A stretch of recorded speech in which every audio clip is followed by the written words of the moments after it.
Quint pointed to the huge animal with the building on its back. "Something's happening. Look!" A silent hush came over the enemy camp as every soldier, handler, and wraith in sight dropped to their knees and put their heads to the desert sand.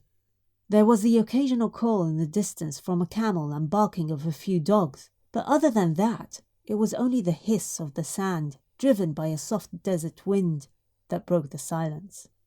The beast had stopped moving, and what appeared to be a trailing staircase was being lowered from the back of the strange building, the creaking, squeaking sound from the lowering ropes loud across the short distance.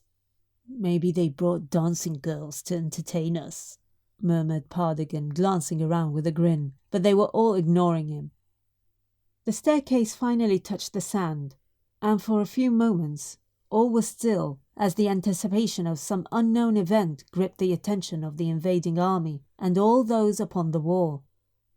The tap of slow footsteps revealed firstly the feet, and then the unexpected sight of a strange little man trailed by two big warriors.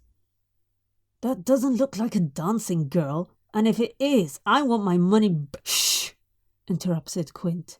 "Shut up, Pardigan!" The newcomer was dressed in golden leggings, a shimmering purple robe, and a large golden hat that fanned out behind his head like a peacock's tail.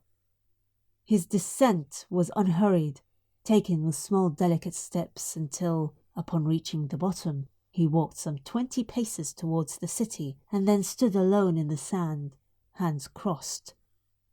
Turning a slow full circle, he gazed about, firstly at the city, and then at those watching from the battlements, and then he turned further to regard the troops and handlers about him, each and every one with their faces pushed into the dry sand of the desert. His shoulders began to rock, and faint high-pitched laughter drifted across to those watching from the city. "He's laughing! What's he laughing at?" Pardigan looked about at the others, but they seemed to be ignoring him as usual. "I don't like this," said Mahra. "I don't like this at all." "Let's get back into the city," said Quint, pulling Pardigan's sleeve, but none of them could move. It was hard to take their eyes from the little man standing alone in front of that colossal army. The laughter abruptly ceased, and the man raised his hands to his mouth and spat, then vomited into his hands. His body convulsed as he brought more up from the depths of his stomach, shoulders rising and falling as his body went into spasm. For a few moments he remained hunched as if he still might be sick, but then straightened, looked up at those watching from the city, then brought the cupped hands to his lips and blew, and from between his fingers came a shimmering blue and yellow cloud of petals, or leaves, or...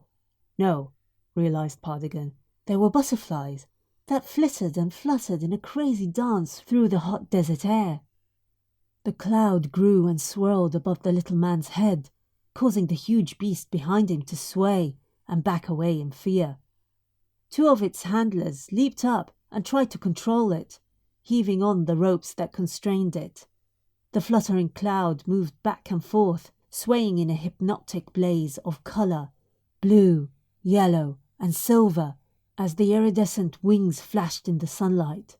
It rose and fell, growing, then changing shape, joining together, and then breaking apart like a school of fish, until, as one, the cloud of butterflies imploded, and a huge beast flew straight at the wall, directly at the Sultan and his advisors, emitting an ear-splitting shriek and a gout of flame that burst against the city shield in an explosion of energy, fire, and anger.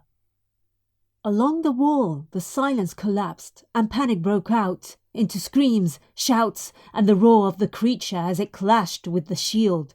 Sparks erupted, and the creature broke off to the left with a howl of fury coming directly towards the crew, huge wings beating and its huge reptilian head thrashing from side to side as they gazed in open-mouthed horror.